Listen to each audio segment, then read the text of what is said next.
안녕하세요. 건국대학교 학원방송국 ABS 아나운서 김고원입니다. ABS 아나운서들이 들려주는 오디오북 컨텐츠 북커버에서 오늘 낭독해드릴 작품은 영국 계몽주의를 대표하는 조너선 스위프트의 장편 소설 걸리버 여행기입니다. 걸리버 여행기는 인간 사회와 권력, 문명의 분열에 대한 질문을 던지는데요.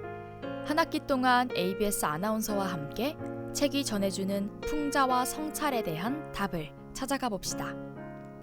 오늘은 걸리버 여행기의 제1부, 제1장을 읽어드리겠습니다. 나의 아버지는 노팅엄셔에 자그마한 땅을 갖고 있었다. 나는 5 아들 중 3번째였다. 아버지는 내가 14살이었을 때 케임브리지의 에마누엘 칼리지에 보냈고 나는 그곳에서 3년 동안 머물면서 학업에 전념했다. 그러나 나를 유학시키는 비용은 아버지의 작은 재산으로 감당하기에는 너무 부담스러운 것이었다. 그래서 나는 런던의 유명한 의사인 제임스 베이츠 선생님의 도제로 들어가서 그분 밑에서 4년을 일했다. 아버지는 가끔 내게 소액의 돈을 붙여주었다. 나는 그 돈을 잘 모아두었다가 항해술과 그에 관련된 수학 지식을 배우는 데 사용했다. 그런 지식은 여행을 계획하는 사람에게 유익한 것이었는데 나는 장래 언젠가 여행을 떠나는 것이 나의 운명이라고 늘 생각했다. 나는 베이츠 선생님의 집을 나온 뒤에는 다시 아버지 집으로 돌아갔다. 그곳에서 아버지와 삼촌 존, 그리고 다른 친척들의 도움으로 레이던 대학교 유학자금 40파운드를 마련했고 또 연간 30파운드를 보내주겠다는 약속을 받았다. 나는 레이던 대학교에서 2년 7개월 동안 의학을 공부했는데 그 지식이 장거리 여행에 큰 도움이 된다는 것을 알고 있었기 때문이다. 레이던에서 돌아온 직후에 나는 고마운 스승 베이츠 선생님의 추천으로 스왈로 호위선상 의사가 되었는데 그 배의 선장은 에이브러햄 패널이었다. 나는 그 선장 밑에서 3년 반을 근무하면서 지중해 동부 지역과 다른 지역을 2차례 여행했다. 이 여행에서 돌아왔을 때 나는 런던에 정착할 생각을 했다. 옛 스승 베이츠 선생님은 그것을 적극 격려했고 또 내게 여러 명의 환자들을 보내주기도 했다. 나는 올드주리에 있는 자그마한 집을 얻었고 결혼을 하는 것이 좋겠다는 조언을 받았다. 그리하여 뉴게이트 거리에서 양말 가게를 하는 에드먼드 버튼 씨의 둘째 딸인 메리 버튼과 결혼했는데 장인은 내게 400파운드의 지참금을 주었다. 그러나 고마운 스승 베이츠 선생님이 그 후 2년 만에 돌아가셨고 나는 아는 사람들이 별로 없었으므로 내 의원 사업은 기울기 시작했다. 나는 양심상 내 동료 의사들 중 많은 사람들이 하는 것처럼 비양심적인 행위를 따라할 수가 없었다. 그래서 아내와 몇몇 친지들과 상의한 끝에 다시 선상 의사 생활을 하기로 결심했다. 나는 2배에서 연속하여 의사로 근무하면서 6년간 동인도 제도와 서인도 제도를 여러 번 여행했고 그로 인해 내 재산도 상당히 늘어났다.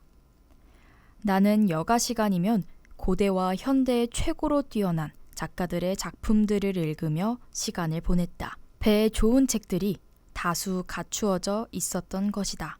항해 중에 어떤 지역에 상륙하면 그 지역의 언어뿐만 아니라 그곳 주민들의 풍습과 기질을 세심하게 관찰하면서 시간을 보냈다. 나는 기억력이 좋아서 그 사람들의 언어를 쉽게 배웠다. 이 여행들 중 마지막 여행에서는 그리 큰 돈을 벌지 못했고 나는 바다가 실증이 났다. 그래서 더 이상 바다로 돌아가지 않고 아내와 가족과 함께 육지에 머무르기로 결심했다.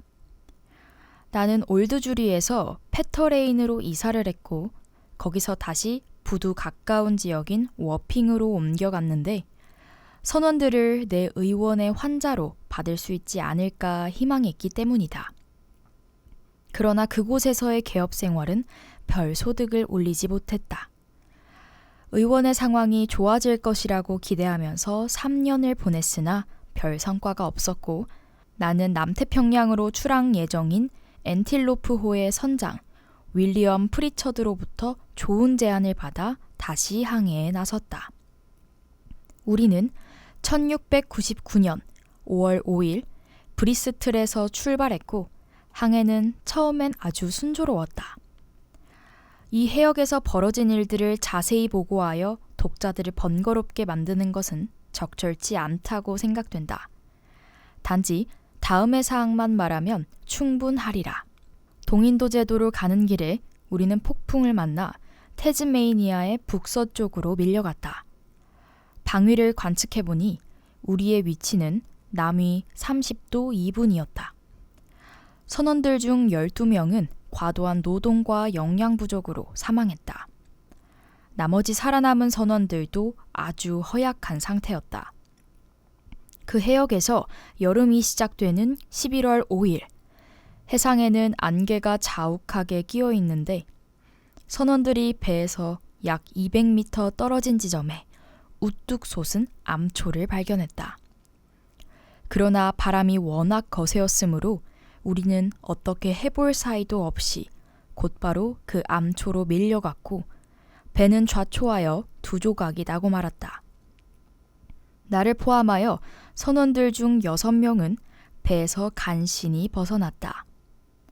내 계산으로 약 15km 정도 노를 저었을 때 우리는 더 이상 팔을 돌릴 수가 없었다. 본선에 있을 때 이미 상당히 체력을 소진했기 때문이다. 그리하여 체력이 바닥나버린 우리는 파도가 치는 대로 몸을 내맡기기로 했다. 그렇게 한 반 시간 정도 지났을 때 북쪽에서 갑자기 불어온 강풍에 우리의 보트가 뒤집혔다. 그 보트에 함께 탔던 내 동료 선원들, 암초 위로 도망친 선원들, 그 배 안에 그대로 남아있던 선원들이 어떻게 되었는지 나는 알지 못한다. 하지만 내심 그들이 모두 실종되었다고 결론 내렸다. 나 자신에 대해서 말해보자면 나는 운명이 시키는 대로 열심히 헤엄을 쳤고 바람과 조수의 도움으로 계속 앞으로 밀려나갔다. 나는 종종 다리를 밑으로 내려보았으나 발바닥이 땅에 닿지 않았다. 내가 거의 탈진하여 더 이상 헤엄을 칠 수 없었을 때 갑자기 두 발이 땅바닥에 닿는 것을 느꼈다. 이 무렵 강풍은 상당히 잦아들었다. 땅 바닥의 경사도 아주 완만하여 거의 1.6km 정도를 걸어가니까 해안이 나왔다. 나는 그때가 저녁 8시 무렵이라고 짐작했다. 곧 해안에서 내륙 쪽으로 800m 더 걸어갔으나 인가나 주민의 흔적을 발견할 수 없었다. 어쩌면 내 몸이 너무 탈진하여 그런 흔적을 발견하지 못하는 것일 수도 있었다. 나는 아주 피곤했고 날씨는 무더웠으며 게다가 배에서 탈출하기 직전에 브랜디를 약간 마셨으므로 아주 나른하여 그냥 드러누워 자고 싶다는 생각뿐이었다. 곧 나는 짧게 자란 부드러운 풀밭 위에 쓰러졌다. 거기서 평생 그런 단잠을 자본 적이 없었다는 생각이 들 정도로 고운하게 잠이 들었다. 내 추측에는 9시간 정도 잔 것 같았다. 왜냐하면 내가 깨었을 때 여전히 대낮이었기 때문이다. 나는 곧바로 일어나려 하였으나 움직일 수가 없었다. 나는 등을 땅에 대고 누워 있었는데 두 팔과 두 다리가 땅에 단단히 고정되어 있었다. 숱이 많고 기다란 나의 머리카락 또한 그런 식으로 결박되어 있었다. 나는 내 겨드랑이에서 허벅지에 이르기까지 나의 상체를 묶고 있는 여러 갈래의 가느다란 끈도 느꼈다. 그리하여 오로지 하늘만 쳐다볼 수 있었다. 태양은 이글거리기 시작했고 햇빛은 내 두 눈을 사정없이 찔러댔다. 주위에서 혼란스러운 소음이 들려왔지만 내가 누워있는 자세에서는 하늘 이외에는 아무것도 볼 수가 없었다. 곧 나는 어떤 살아있는 물체가 내 왼쪽 다리 위로 기어오르는 것을 느꼈다. 그것은 앞으로 계속 전진하여 내 가슴을 통과하더니 바로 턱 앞까지 왔다. 내가 가능한 한 눈을 아래로 내리깔아 바라보았더니 그것은 키가 불과 15cm 정도인 사람이었다. 그는 양손에 활과 화살을 들었고 등에는 화살통을 메고 있었다. 곧 적어도 그런 사람 40명쯤 되는 무리가 첫 번째 사람을 따라 내 몸 위로 올라오는 것을 느꼈다. 나는 너무나 놀라서 크게 고함을 질러댔다. 그러자 그들은 겁을 집어먹으며 뒤로 달아났다. 나중에 들어서 한 이야기지만 그들 중 일부는 나의 양 허리에서 땅으로 뛰어내리다가 부상을 당했다. 그러나 그들은 곧 다시 돌아왔다. 그들 중 한 명은 내 얼굴을 똑바로 쳐다볼 수 있는 지점까지 올라왔는데 너무나 놀랍다는 듯이 두 손과 두 눈을 치켜 올리더니 해키나 대굴! 이라고 날카로우면서 뚜렷한 목소리로 외쳐댔다. 다른 자들도 같은 말을 여러 번 반복했다. 하지만 당시에 나는 그 말이 무슨 뜻인지 알지 못했다. 독자 여러분도 충분히 짐작하겠지만 나는 이런 일이 벌어지는 동안 엄청난 불안감을 느끼며 누워 있었다. 나는 결박에서 벗어나려고 발버둥 치다가 마침내 운 좋게도 줄을 끊을 수가 있었고 내 왼쪽 팔을 땅에 고정시킨 핀들을 잡아 뺐다. 나는 왼쪽 팔을 얼굴 쪽으로 들어 올림으로써 그들이 나를 결박한 방법을 알아냈다. 방금 전에 사납게 머리를 잡아당겨 머리가 엄청 아팠지만 그래도 그 덕분에 내 머리카락을 왼쪽 땅에다 고정시킨 줄들을 약간 느슨하게 풀어놓을 수 있었다. 그 결과 이제 고개를 약 5cm 정도 돌릴 수 있었다. 하지만 그들은 내가 그들을 사로잡기도 전에 두 번째로 달아났다. 그리고 곧 아주 날카로운 억양의 고함 소리가 들려왔다. 그 소리가 멈추자 그들 중 하나가 톨고 포낙! 이라고 크게 소리쳤다. 곧 나는 100여 개의 화살이 내 왼쪽 손에 발사되는 것을 느꼈다. 그 화살들은 100여 개의 바늘처럼 내 손을 찔러댔다. 게다가 그들은 우리 유럽에서 포탄을 쏘아대는 것처럼 공중을 향해 또 다른 화살들을 발사했는데 그것들 중 다수가 내 몸에 떨어졌으나 나는 고통을 느끼지 않았다. 일부 화살들은 내 얼굴에 떨어졌는데 나는 즉각 왼손으로 내 얼굴을 가렸다. 이 한바탕의 화살 세례가 끝났을 때 나는 슬픔과 고통으로 신음소리를 내지르며 고개를 돌렸다. 그리고 내가 결박에서 풀려나려고 다시 버둥거리자 그들은 전보다 더 강력한 화살 세례를 퍼부었다. 그들 중 일부는 창으로 나의 양 옆구리를 찔러댔다. 운 좋게도 나는 몸에 꽉 끼는 가죽 상의를 입고 있었으므로 창이 뚫고 들어오지 못했다. 그 순간 나는 미동도 하지 않고 가만히 누워있는 것이 최선의 방법이라는 생각이 들었다. 이미 풀린 나의 왼손을 써서 쉽사리 결박을 풀어버리고 자유로운 몸이 될 수도 있었을 것이다. 몸집이 아주 작은 그곳 주민들을 보니 나머지 주민들도 내가 보았던 그자와 똑같은 신체 구조라면 설령 그들이 대군을 이끌고 온다 해도 충분히 대적해 줄 수 있을 것 같았다. 하지만 상황은 내 생각처럼 되지 않았다. 내가 조용히 있는 것을 보더니 그들은 더 이상 화살을 발사하지 않았다.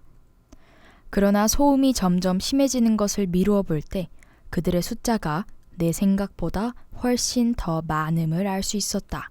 내가 누워있는 곳에서 약 4m 떨어진 곳, 내 오른쪽 귀 위쪽에서 1시간 이상 뭔가 두드려 만드는 소리가 났다. 사람들이 일을 하고 있는 것 같았다. 고정핀과 결박줄이 허용하는 범위 내에서 그쪽으로 머리를 돌려보니 땅에서 약 45cm 높이의 임시 가설무대가 세워져 있었다. 그 시설의 평대 위에는 주민 4명이 올라설 수 있었고 거기에 오르는 사다리 2~3개 설치되어 있었다. 그 평대에 올라온 주민들 중 하나는 지체가 높은 사람인 모양인데 내게 장황한 연설을 했으나 나는 한마디도 알아듣지 못했다. 하지만 그 지체 높은 사람이 연설을 시작하기 전에 랑그로 대울산이라는 말을 3번 소리쳤다는 것은 미리 말해두고 싶다. 그 즉시 50명의 주민들이 앞으로 나서더니 나의 왼쪽 머리를 땅에다가 결박시킨 줄들을 끊어주었다. 그러자 나는 머리를 자유롭게 오른쪽으로 돌릴 수 있었고 곧 연설을 하려고 하는 사람과 그의 몸짓을 지켜볼 수 있었다. 그는 중년의 나이였고 그를 수행한 다른 3사람보다 훨씬 키가 컸다. 그 셋 중 한 명은 시종으로 그 지체 높은 사람의 옷자락을 약간 들어올리고 있었는데 그의 키는 나의 가운데 손가락보다 약간 큰 정도였다. 나머지 2사람은 그의 양옆에서 공손하게 서 있었다. 나는 협박의 어투를 여러 번 느낄 수 있었으나 약속, 연민, 친절함 등의 분위기도 동시에 느낄 수 있었다. 나는 공손한 태도로 몇 마디 대답을 하면서 태양 쪽으로 나의 왼손을 들어 올리고 2눈을 치켜뜸으로써 태양을 나의 증인으로 부르는 신용을 했다. 내가 배를 탈출한 지 여러 시간이 흘러갔지만 그동안 단 한 조각의 음식도 먹지 못했으므로 배가 고파서 죽을 지경이었다.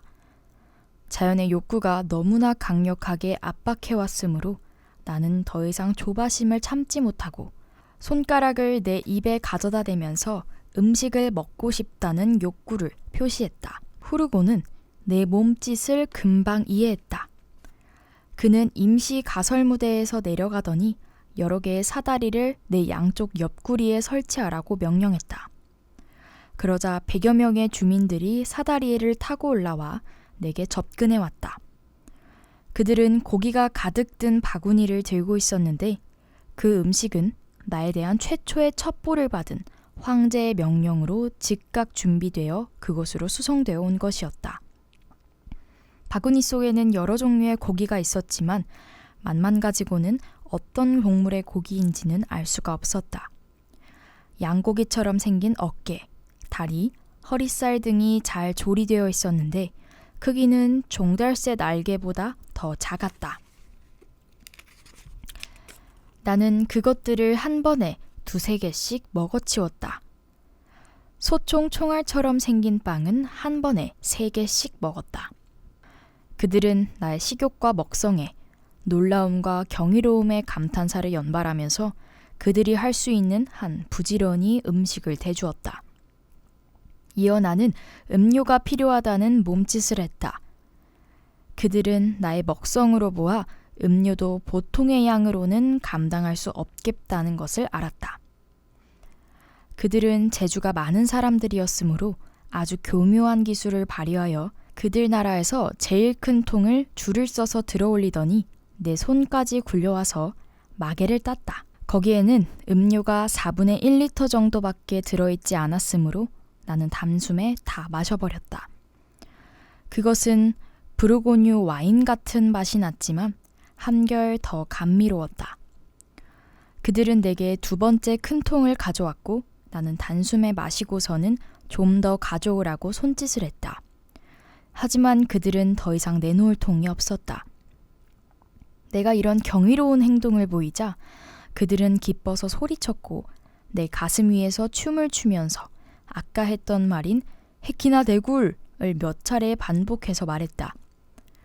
그들은 깨끗이 비워버린 2통을 땅으로 내던지라고 나에게 신호했고 그에 앞서 보라크 미볼라! 라고 외치면서 땅에 있는 사람들에게 비켜서라고 경고했다.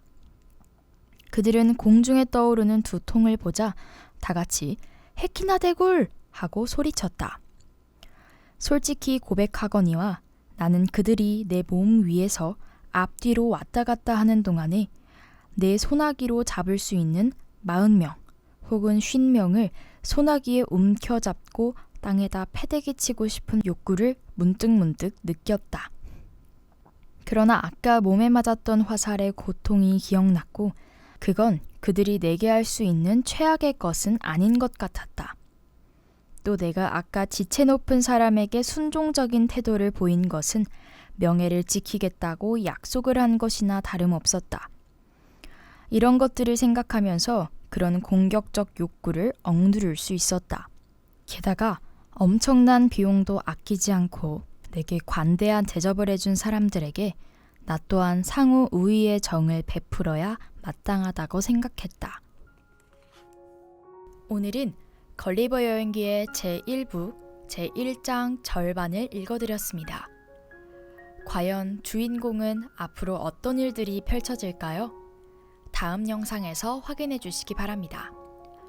지금까지 ABS 아나운서 김구원이었습니다. 청취해 주신 여러분 감사합니다.